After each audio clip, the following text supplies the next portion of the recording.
आज हमारे विशेष तौर पे झारखंड से हमारे बहुत सारे साथी आए हैं। विभिन्न संगठन से हमारे पार्टी और संगठन के सभी पदाधिकारी और निषाद बंधु आए हैं झारखंड से, और हम लोगों ने आज विस्तार से हम लोग चर्चा कर रहे हैं। और पार्टी का उद्देश्य है कि 11 मार्च को जुब्बा सैनिक शहादत दिवस हम लोग झारखंड में मनाएं और उसी रोज़ हम पार्टी को विस्तार झारखंड में करें।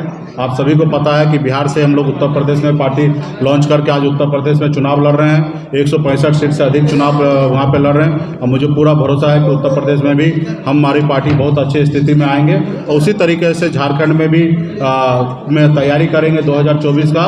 और यूपी, बिहार, झारखंड में एक ही हमारा मांग है कि निषाद समाज को आरक्षण मिले, उनके हक अधिकार मिले और निषाद का बेटा भी आने वाले समय में भी इस राज्य का मुख्यमंत्री बने, नेतृत्व करे। इस दिशा में हम लोग काम करें। तो 2024 की तैयारी करने के लिए झारखंड से आज हमारे साथी जो यहाँ पे उपस्थित हुए हैं और उस पर विचार करके और पार्टी लॉन्च करके मजबूती से 2024 की तैयारी हम लोग करेंगे।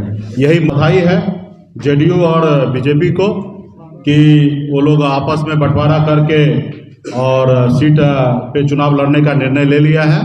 तो मेरा तो शुभकामना उनके साथ है कि वो लड़े और जीते।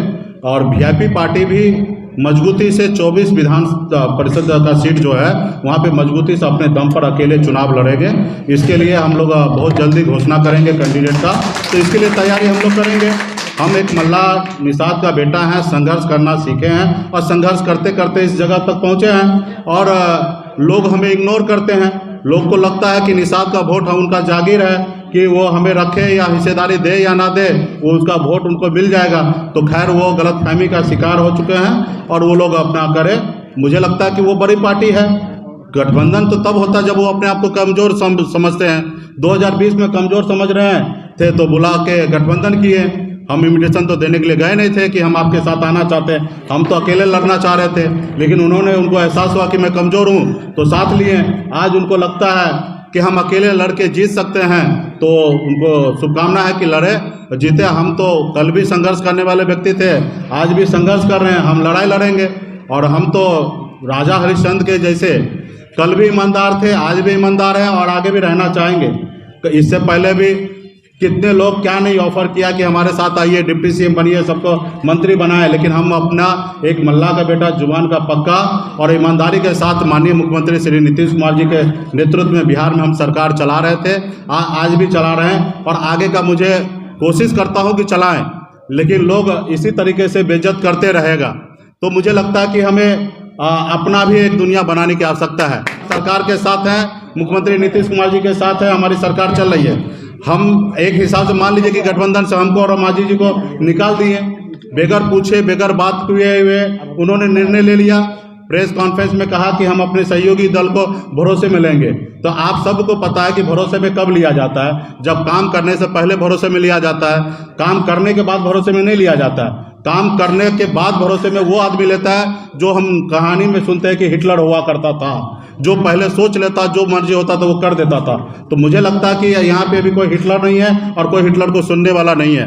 तो उनको जो उचित लगा उन्होंने निर्णय लिया है।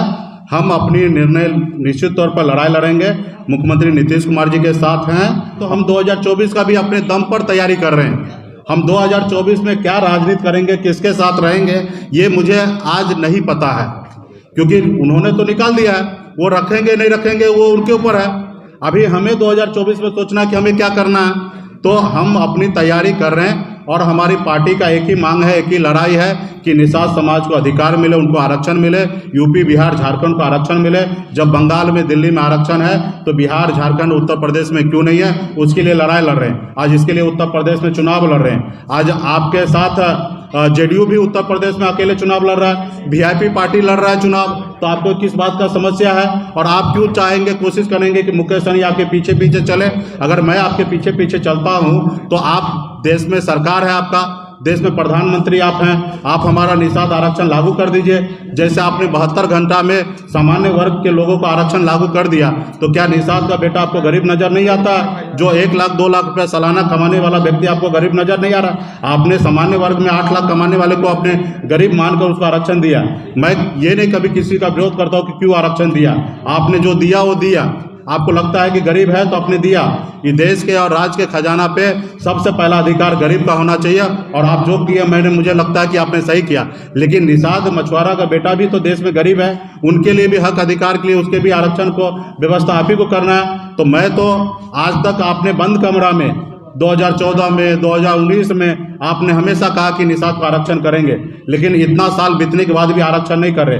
तो मेरे पास एक ही विकल्प है कि इस देश में हम अपनी वजूद को कायम करें, अपनी लड़ाई लड़ें। और मुझे लगता है कि जिस तरीके से एक मल्ला का बेटा बिहार में सरकार बनाया, आने वाले समय में देश का प्रधानमंत्री भी निषाद का मल्ला का बेटा आने वाले समय में बनाएगा। वो ताकत हम लोग बनाएंगे। मुझे पता है कि मैं संघर्ष करके यहाँ तक पहुँचा हूँ। एक मछुआरा गरीब का बेटा 900 रुपये महीने पे नौकरी करने वाला व्यक्ति मुंबई जैसे शहर में भी अगर अपने साम्राज्य को कायम कर लिया, और बिहार में 6 साल में निषाद के लिए 75 साल में जो प्लेटफॉर्म तैयार नहीं हुआ था वो हमने पिछले 6 साल में तैयार कर दिया। तो मुझे पूरा भरोसा है कि यूपी बिहार का झारखंड का निषाद भाई साथ होगा तो आने वाले समय में दिल्ली पे भी निषाद का बेटा कब्जा करेगा, और निषाद के बेटा के सहयोग से दिल्ली का प्रधानमंत्री बनेगा। और जिस रोज प्रधानमंत्री बनेगा उस रोज निश्चित तौर पे निषाद आरक्षण उस रोज लागू होगा। उसके लिए लड़ाई लड़ते रहेंगे। लोग तो बहुत कुछ सोचते हैं कि मुकेश सहनी को मिट्टी में मिला देंगे, तो भाई आप सोचिए, आपको जो करना वो कीजिए, लेकिन मुकेश सहनी जब तक जिंदा रहेगा तब तक अपने समाज के लिए, हक अधिकार के लिए संघर्ष करते रहेगा। मुझे कोई परवाह नहीं है, समाज के साथ लड़ते लड़ते मिट्टी में भी मिल जाए तो मुझे लगता है कि वो मैं स्वर्ग पहुंच जाऊंगा। मुझे लगता है कि मैं स्वर्ग पहुंच जाऊंगा, क्योंकि समाज के लड़ते लड़ते अगर मुझे शहीद भी होना पड़े तो मैं तैयार हूँ। अगर पश्चिम उग सकता है, लेकिन वीआईपी पार्टी बोचहा में चुनाव लड़ेगा। इसमें कोई 1% किटवट नहीं होगा। हाँ, जिस साथी 2020 में गठबंधन जो था, उस गठबंधन के तहत अगर साथी उस पर समर्थन देता है तो उनको स्वागत करेंगे, नहीं समर्थन देता तो भी उनको स्वागत करेंगे मैदान में।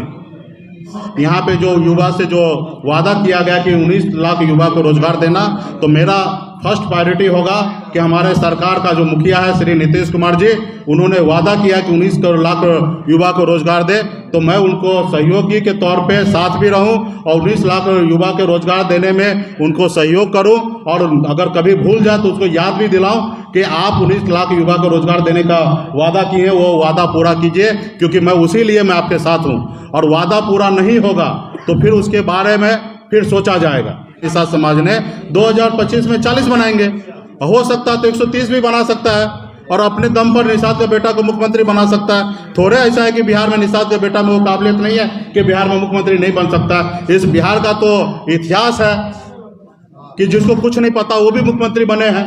तो हमारे समाज में तो बहुत कुछ नॉलेज है।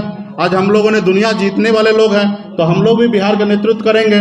तो आने वाले समय में हमारी संघर्ष जारी रहेगा और संघर्ष करते रहेंगे। और 24 लोग विधानसभा परिषद का जो विधान परिषद का सीट है उस पर चुनाव मजबूती से लड़ेंगे। हाँ, तो हमको तो लगता है कि उनको मजबूत समझे होंगे, मांझी जी को कमजोर समझ रहे हैं या सहनी जी को कमजोर समझ रहे हैं। तो हमको और मांझी जी को मान लीजिए कि गठबंधन से बाहर निकाल दिए, नहीं दिए, कि बतासा एक ही चाहिए तो चाहिए। इसके लिए मंदिर टूटे, घर टूटे, मुझे उसका परवाह नहीं है। मैं लड़ूंगा, मेरा जो अधिकार है, अगर एक सुई बराबर भी, अगर नोक बराबर भी मेरा अधिकार बनता है तो मैं उसके लिए हमेशा जंग करने के लिए तैयार रहूंगा। अबे गरीब का बेटा है, मछुआरा का बेटा है, तो अभी खंजरे भोग रहा है, उनका बस चलेगा तो हत्या भी कर देगा, और मुझे उसका भी परवाह नहीं है। हम लड़ाई लड़ने वाले लोग हैं, लड़ेंगे। उनका सांसद ने कहा ना कि मिट्टी में मिला देंगे, तो हमने तो कहा कि मुझे ये कबूल है, आप समाज के लिए मैं लड़ाई लड़ने वाला हूं, आप हमको मिट्टी में मिला दीजिए, मुझे कबूल है। लेकिन आपका योगी या मोदी जय नहीं बोलेंगे। जय तब बोलेंगे जिस रोज आप आरक्षण लागू कर दीजिएगा, और आरक्षण लागू नहीं होगा तो समय पड़ेगा तो मुर्दाबाद कहेंगे, चाहे वो देश का प्रधानमंत्री हो या कोई राज्य का मुख्यमंत्री हो। अगर हमारा काम नहीं करेगा तो हमारा समाज और हम उनको मुर्दाबाद बोलने के लिए भी स्वतंत्र हैं। धन्यवाद।